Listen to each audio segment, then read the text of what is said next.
bila kita sampaikan satu tajuk ataupun satu kita tampilkan satu karya ataupun kita jelaskan satu topik, kita sebagai orang yang mendengar, kita perlu faham bahawa, bila kita nak datangkan komentar kan, maka yang perlu kita komen adalah apa yang sedang dibentangkan gitu kan.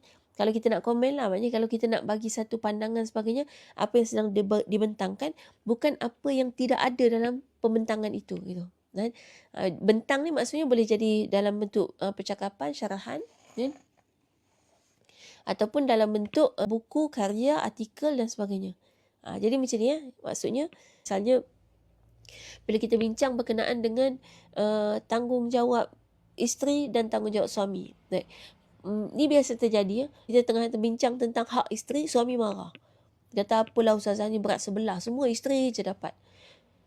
Dah tu tajuk kita waktu tu gitu kan. Nanti hari lain ada pula tajuk kita tentang hak suami atas isteri. Dan tanggungjawab isteri pula. Isteri-isteri pula marah.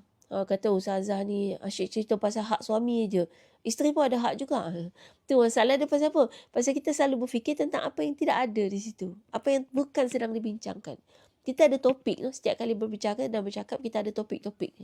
Sebab tu ini pentingnya kalau kita dengar kuliah tu dari awal sampai habis. Antaranya paling kurang mukadimahnya kita tahu topik apa.